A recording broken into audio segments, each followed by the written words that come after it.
네, 10월의 마지막 주 또 한 주의 시작 함께 준비해 보도록 하겠습니다. 오늘은 교보증권 영업부의 박병창 부장 나와 주셨습니다. 어서 네, 오세요. 안녕하십니까? 네, 먼저 지난주 시장의 주요 흐름과 특징부터 짚어보면서 좀 시작을 해볼까요? 예, 지난주에 우리 시장이 좀 아쉬웠죠. 미국 3대 지수 중에 다우와 S&P 500이 역사적 신고가를 경신했습니다. 물론 종목별로 차별화가 있었지만 전반적으로 시장 흐름이 나쁘지 않았습니다. 그럼에도 불구하고 우리 시장은 지난주에 코스피가 0.3% 하락했고요. 코스닥은 0.46% 상승으로 마감을 했습니다. 좀 부진한 그런 성적을 좀 냈는데요. 우리 시장이 지난주에 그렇게 약했던 것은 기관 투자가들의 수급 요인이 가장 컸습니다.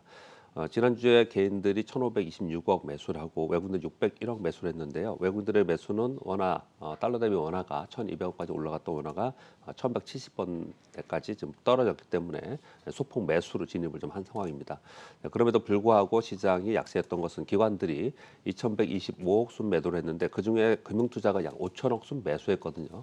그렇다는 얘기는 다른 쪽에서 7천억 정도 순 매도를 했는데요. 투신이 1,200억, 연기금이 3,300억, 보험이 1,100억, 사모펀드가 1,000억 매도를 하면서 전반적으로 국내 기관들은 두루두루 매도를 좀 하는 그런 모습을 나타냈습니다. 그럼으로써 전반적으로 종목별로는 굉장히 하락이 있었던 그런 종목이 있었다 이렇게 보시면 될 것 같고요. 국내 기관들의 매도는 3,050포인트를 넘어서면서 매도가 좀 급격하게 나오는 모습을 나타냈습니다. 그래서 최근 들어서 국내 기관들의 스탠스를 보면 3,000포인트 아래에서는 매도를 멈추거나 소폭의 매수가 들어오고 위로 올라가면 다시 매도하는 그런 특징을 보였고요. 섹터별로는 가장 중요한 것은 음원, 방송, 웹툰 등 콘텐츠 섹터가 아주 초강세를 보였고요. 그리고 반면에 2차전지 쪽에서는 지난 주 후반에 착실한 매물이 나오는 그런 특징을 좀 보였습니다. 네, 역시 3천선 위에서는 연기금이 이제 네. 매도로 전환하다 보니까 확실히 기관 수급이 부담으로 작용을 하고 있고 그나마 이제 환율이 안정되면서 외국인 쪽에서는 매도세가 좀 완화됐던 것 네네. 같지만 아직까지는 뉴욕 증시 대비 약한 우리 시장의 움직임이 나오고 있습니다. 기업들의 호실적이 계속 이어지고 있는데 우리 시장도 굵직한 기업들의 실적이 이번 주 발표되잖아요. 이벤트와 이슈 일정 좀 체크를 해볼까요? 네, 아시다시피 이번 주가 어닝 시즌의 슈퍼위기입니다. 물론 다음 주까지도 다음 주에도 굵직굵직한 기업들이 실적 발표를 하는데 이번 주에 거의 대부분 실적 발표한다고 보시면 될 것 같습니다. 주요 기업들의 실적 발표는 여러분들 이제 표를 보시면 될 것 같고요. 26일 날 미국은 케이실러 주택 지수가 발표된 게 중요하고요. 그리고 28일 날 22 통화정책 회의가 있는데 유로존의 통화정책 회의는 미국 FOMC 회의를 앞두고 항상 개최가 되죠. 그래서 여기에 어떤 힌트를 서로 주고받는 교감이 있는 그런 내용들이 좀 나옵니다. 그래서 22 통화정책 회의에서 긴축에 관련된 거론이 있는지 이런 부분을 좀 살펴봐야 될 것 같고요. 주간 실업수당 청구 건수는 늘 이제 중요하게 우리가 시장 보는 것이고요. 이번 주에 매크로 지표에서 가장 중요한 건 29일 날 발표될 미국의 9월 PC 소비 지표가 가장 중요하다고 볼 수가 있겠습니다.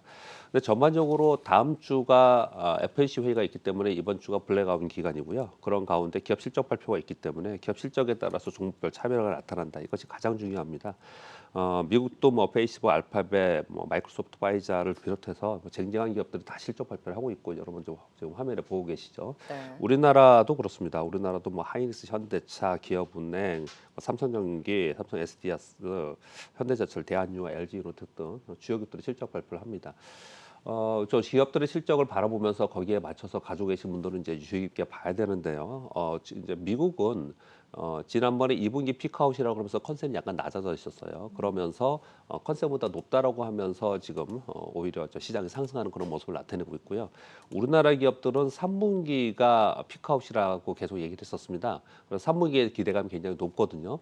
그런데 이제 3분기 이후에 4분기에 슬로우 다운 하면서 그런 얘기들이 나오면서 오히려 호시적 발표가 나오는데 우리 시장은 약하고 네. 미국은 우리보다도 피크아웃이 먼저 됐다라고 했는데 미국은 상대적으로 강하고 그런 모습을 나타내고 있는데 사실 미래에 대한 실적인 기대, 컨센서스 뭐 이런 부분도 분명히 중요하겠지만 수급전 요인 자체가 지금은 우리 시장에 상대적으로 약한 국면에 있어서 그래서 반영이 되지 못하고 있는데 개별 기업 단으로는 반영이 되고 될 수 있다 이런 부분들을 좀 참고하셔야 될 것 같습니다. 결국엔 똑같이 좋은 실적이 나와도 뉴욕 증시는 잘 가고 우리 시장은 못 가고 투심과 수급적인 측면에서의 체력이 확실히 좀 약하다는 거잖아요. 국내 네네 증시가. 그렇습니다. 그렇다면 이번 한 주 시장은 어떻게 전망하세요? 여전히 뉴욕 증시의 흐름 못 쫓아갈까요? 아직까지는 쫓아가지 못할 거라고 좀 음. 판단이 되고 있는데 그것은 뭐 심플하게 생각을 해보면요. 시장은 어떻든 유동성이 보강이 되면서 돈의 흐름에 의해서 시장이 움직이지 않습니까? 그런데 지금 외국인들은 환율이 이제 추세적으로 방향을 전환하기 전에는 강력하게 매수할 것 같지는 않고요. 지금 단에서는 이제 강력하게 매도는 없지만 강력하게 매수를 하는 유동성이 들어와야 되는데 외국인들은 그런 입장이 지금 현재 아닌 것 같고요. 이제 국내 기관들은 여기서 올라가면 계속 매도를 하고 밑에서 사는 거기 때문에 국내 기관도 그런 역할을 하지 못하고 있습니다. 그렇다면 이제 개인들의 힘에서 올라와야 되는데 개인들은 요즘에 어떻게 합니까? 많이 빠지면 사고 올라오면 또 팔고 그렇죠. 네. 그러니까 시장을 끌어올리면서 하는 주체가 없다라는 것이 지금 현재 상황이고요. 가장 그러니까 저변에 있는 우리 시장이 상대적으로 약한 이유는요.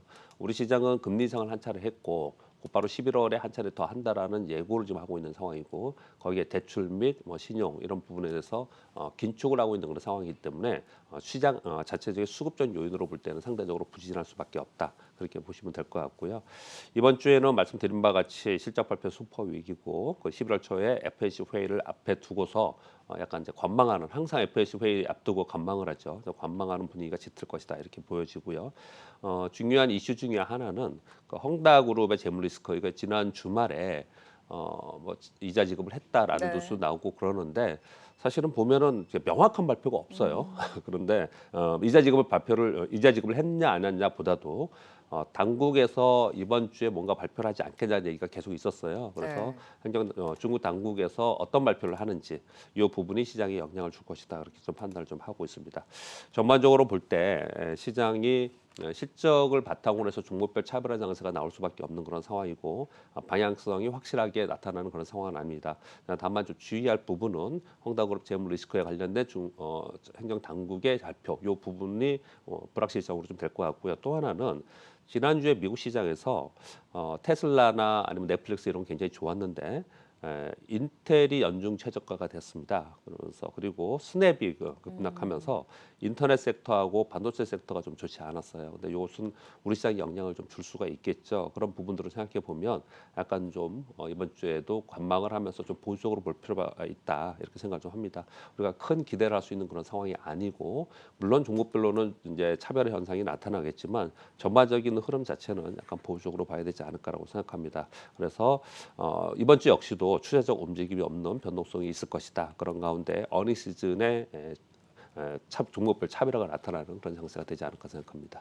네, 결국에는 제한된 자금 안에서 가는 종목만 가고 또 네네. 그것을 가지고 있지 못한 분들에 대한 소외감이 계속 나타나는 좀 네네. 장에 대한 지난주와 뭐 크게 별반 다르지 않는 장에 대한 전망을 주셨는데요. 그렇다면 좀 어떤 부분들을 감안을 했을 때 우리가 대응을 해야 될지 투자 전략을 위한 주요 이슈도 살펴보도록 하겠습니다. 뉴스 화면을 통해 먼저 확인해 보도록 하죠. 자, 테슬라 주가 909달러를 찍으면서 사상 최고가를 경신하고 주요 모델 가격 인상과 함께 1,000달러를 넘을 것이란 기대가 커지고 있습니다. 테슬라에 대한 움직임 계속 주시를 해봐야 되겠고요. 파월 의장의 공급망 병목 형상과 또 높은 인플레이션이 내년까지 예상보다 오래 지속될 것으로 내다보고 금리 인상에는 신중한 입장을 보였습니다. 정책적인 분위기도 잘 살펴봐야 되겠습니다. LG화학과 포스코 오늘 실적을 발표하는데요. LG화학은 리콜 충당금을 반영하면서 컨센서스를 밑돌 것으로 보이고 실적보다는 LFP 전지 개발 입장을 내놓을지 주목하고 있습니다. 포스코는 호실적 전망 나오고 있지만 비용 부담에 대한 우려로 최근에 주가 하락세를 보이고 있는 만큼 잘 지켜봐야겠네요. 정부가 오늘 위드 코로나 초안을 첫 공개합니다. 이미 괌, 사이판 등 여행 계약이 연말까지 꽉 찼고 유럽 여행문도 열리고 있습니다. 카카오페이 공모가 9만 원으로 확정된 가운데 국내 처음으로 100% 균등 배정 방식으로 오늘부터 이틀간 일반 청약에 돌입합니다. 한수원 정재훈 사장이 국감에서 원전 없이는 탄소 배출 제로 목표에 달성하는 것이 불가능하다며 신한울 3, 4호기 건설을 재개해야 한다는 입장을 밝혔습니다. 주요 이슈들 또 살펴봤는데요. 좀 하나하나 진단을 해볼까요? 좀 전에 말씀드린 바와 같이 시장이 강력하게 수급적 요인이나 투자 주체가 시장을 끌고 가는 상황이 아닙니다. 그렇기 때문에 요즘에는 이슈별 그리고 섹터별 또는 테마별로 움직이는 그런 특징을 보이고 있습니다. 그렇기 때문에 뉴스에 민감하게 반응하는 그런 특징을 좀 보이고 있는데요. 전반적으로 볼 때는 파월 의장이 자꾸 물가에 대해서 한 발 물러서는 이런 모습을 나타낸다는 것은 이번에 테이퍼링을 실시할 것이다. 이렇게 좀 받아들이는 부분으로 우리가 시황을 판단해야 될 것 같고요. 그 다음에 걱정은 뭐냐면 이제 진짜 긴축은 금리 인상인데 조기 금리 인상에 대한 커멘트가 나오느냐 부분을 좀 생각해 봐야 될 것 같습니다. 만약에 조기 금리 인상 얘기가 나온다면은 과거에 우리가 경험했듯이 시장은 변동성은 있을 수 있을 것이다. 이렇게 판단을 좀 해야 될 것 같고요. 테슬라가 $900, $909가 됐죠. 네. 뭐 굉장히 그동안에는 뭐 여러 가지 얘기들이 좀 있었는데 결국은 실적 바탕으로 가는 거죠. 올해에 지금 인도 기준으로 100만 대 정도 지금 생각을 하고 있는 거, 그리고 내년도에는 인도량 기준으로 뭐 200만 대 얘기를 지금 하고 있는 상황이기 때문에 전반적으로 이제 시장을 선점한 거죠, 가장 먼저. 근데 그런 효과를 톡톡히 누릴 수 있다, 이렇게 좀 판단하고요. 그런 부분들을 본다면은 전기차와 자율주행, 그리고 2차 전지 관련되어서는 시장이 여전히 대세로 끌고 갈 수 있다, 이렇게 판단을 좀 해볼 수 있는 부분입니다. 최근에 그 LFP 전직 때문에 좀 흔들렸잖아요. 그렇습니다. 근데 뭐 인산철 얘기를 좀 하고 있는데 저는 그 부분보다도요. 어차피 이제 계속해서 신기술에 추종하면서 기업들은 변화할 것이라는 믿음은 있습니다. 그런데 이런 부분이죠. 우리 시장에서 2차 전지 관련주들이 전 세계 국가의 2차 전지 기업의 주가보다 훨씬 빠르게 올라갔는데 그것은 이제 수주 영향의 뉴스 영향도 있었지만요. MSCI 인덱스에 편입되는 내용이 들어가 있었어요. 그래서 수급적 요인으로 오버슈팅한 부분이 있었습니다. 네. 그래서 중국의 CATL이나 BRD나 이런 데에 비해서 상대적으로 고평가된 부분이 있었기 때문에 그 부분에 대한 착실한 매물이 좀 있을 수 있다. 그 정도의 우리가 조정을 좀 감안을 해야 된다라고 생각을 좀 하고 있습니다. 네. 전반적으로 볼 때 지금 이제 뉴스를 한 5가지 중에서 한 2가지 정도만 말씀 좀 드렸는데요. 시장이 지금 이제 한전에서 이제 한수원에서 원자력 얘기도 또 하고 있지 않습니까? 이제 네. 미니 원자력 얘기를 하는 건데요.